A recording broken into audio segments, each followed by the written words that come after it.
Hi everyone, how's it going? That was terrible. Today I'm going to take you on a little tour around RSPB Minsmere in Suffolk, but first let's have a look at what I saw this morning before coming to Minsmere. My day started when I travelled 35 miles southeast from my home in Norwich to Westleton Heath in Suffolk just after sunrise. This is a bit of an annual migration for me, and for the past 5 years I've been lucky enough to see red deer there. These are the UK's largest land mammals, and the part of the heath where I visited is where they gather for their yearly rut.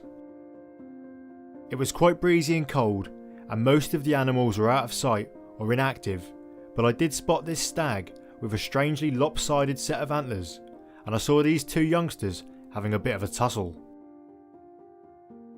With fully grown stags, these fights can be very serious.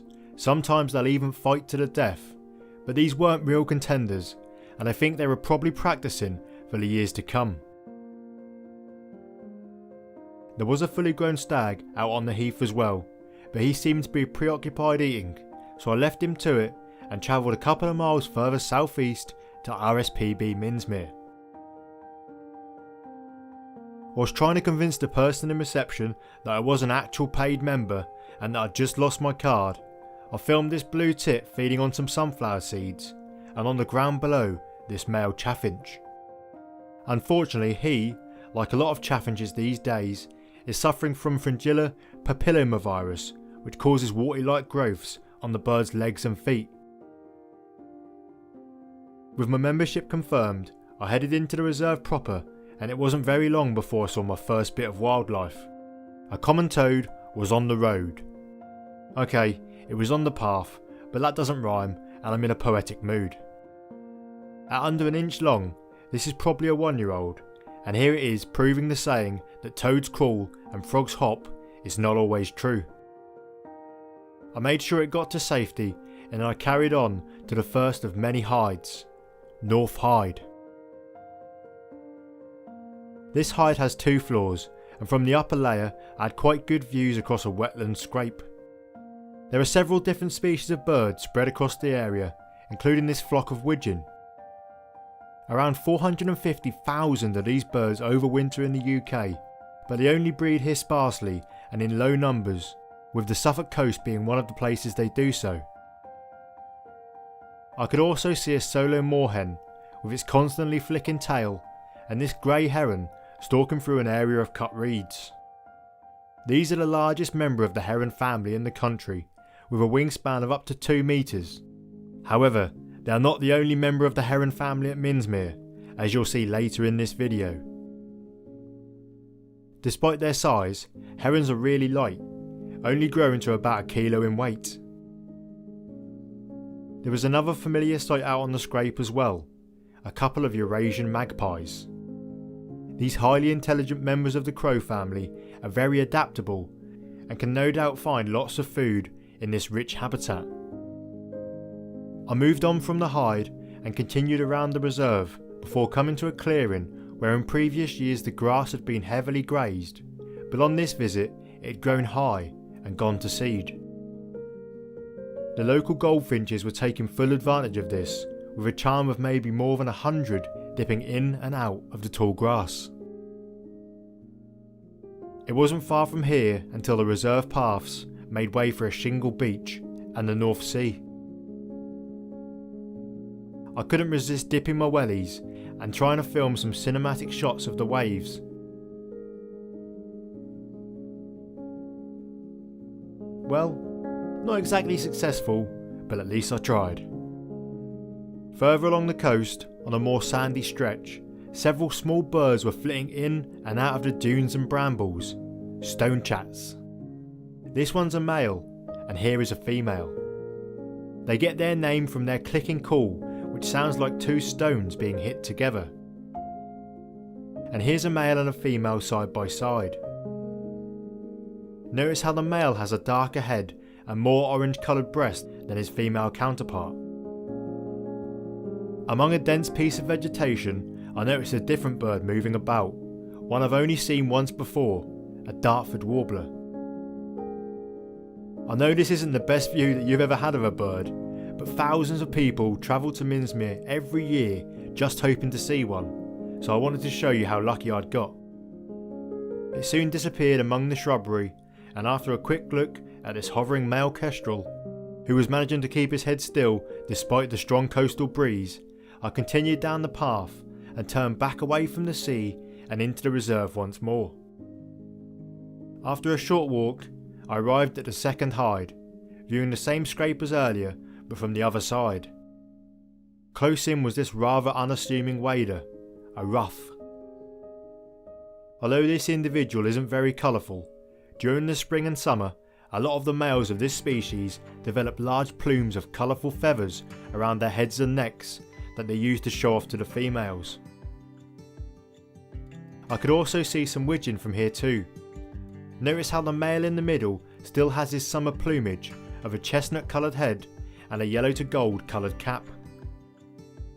Compared to previous visits to Minsmere, it was quite quiet out on the scrape, and then I heard some excitement from someone else in the hide. It was over this small bird on the very far bank, a little stint. Less than 800 of these pass through the UK every year, and at the size of a house sparrow, it wasn't the easiest thing to film at about half a mile away.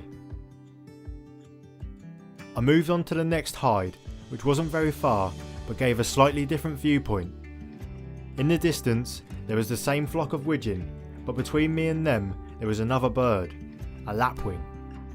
These were also known as peewits because of their strange sounding calls, and this is replicated in other European languages. In German they are known as kiebitz, and in Norwegian they are called VP.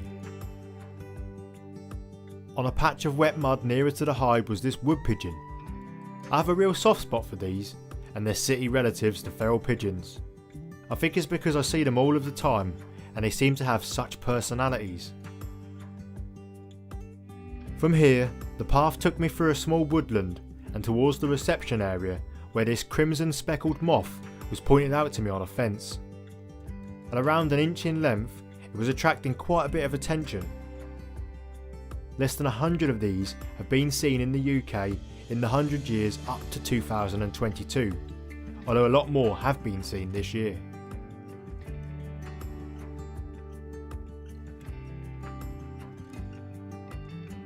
So I've been about halfway around the reserve now and seen some cool things, including that moth and quite a few different types of bird. But now I'm going to head to a hide called Bittern Hide, where a few people have told me they've seen bitterns today, and fingers crossed I will see one as well, and if I do, I will show it to you shortly. Bittern Hide is a tower 3 stories high, and as such it gives amazing views across some of Minsmere's reed beds. Almost straight away this marsh harrier came into view. Look how it flies low over the reeds, holding its wings in the shallow V shape for which they are known, occasionally slowing to look for prey below. The reeds provide a great habitat for lots of interesting species, but when they are so dense it isn't easy to spot them. Luckily, this kingfisher announced its arrival with a flash of turquoise blue and landed in one of the only places where I could have actually seen it. I don't know if it was properly hunting or just practicing, as it didn't seem to be taking it very seriously.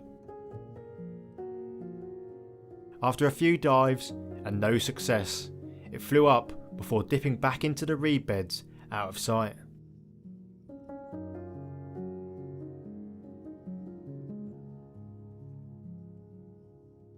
Well, unfortunately no bitterns in that hide, but there's one more where I might see them, Island Mere. If not, maybe some bearded tits. And if I don't see any of them things, it doesn't matter, because after that it's back to the heath, where hopefully I'll see some more red deer. The hide at Island Mere was quite busy, but after finding a space and scanning the scenery, I noticed a bird skulking at the water's edge. This is a great white egret, a relatively recent coloniser of the UK. They're almost as big as a grey heron, with a wingspan of up to 1.8 metres, and they first started breeding in this country in 2012. There were plenty of other birds out on the water itself, including several species of gull and loads of great cormorants. Although some of them seemed to be fishing or taking a bath, most were stood around drying their feathers and probably getting ready to roost on the safety of the pool's rocks and wooden features. Whilst I filmed them, someone pointed out that the egret had made a catch, but by the time I got my camera pointing in the right direction, it was just swallowing its prey. If you watch closely here, you can see that the fish is still moving as it goes down the bird's throat. And here it is again in slow motion. With its orange fins and silver body, this fish is, or rather was, a fairly large roach. This would have filled the egret up for quite a while. With the light beginning to fade, I left Island Mere and made my way back northwest to Westleton Heath.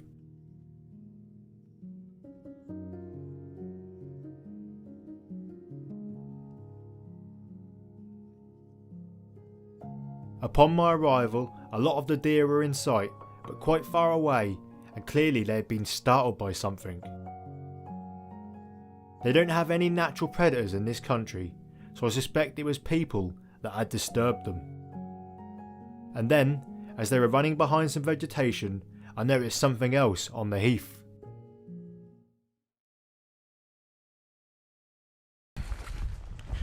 Tragedy struck. Just after I saw them red deer, somebody pointed out a small flock of stone curlews, which I've never seen, let alone filmed before. But just as I pointed the camera towards them, batteries died. So I've just ran back to the car, got a fresh set of batteries, and hopefully by the time I get back they're still there, and that little UV ball of fire behind me doesn't duck behind the horizon.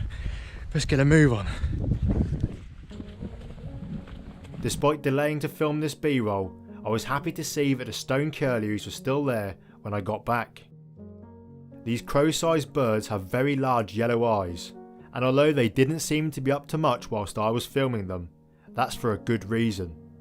They are mostly active after dark when they use their excellent vision to scour the ground for beetles, worms and other small creatures to eat.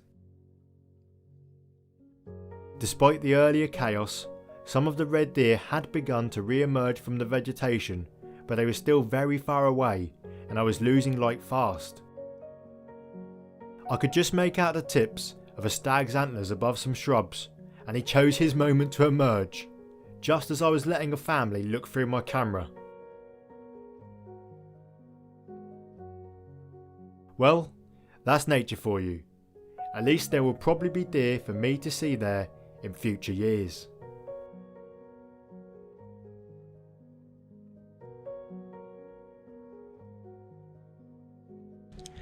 And on that note, the sun's gone down too far for my camera to work anymore, but what a brilliant way to end the day.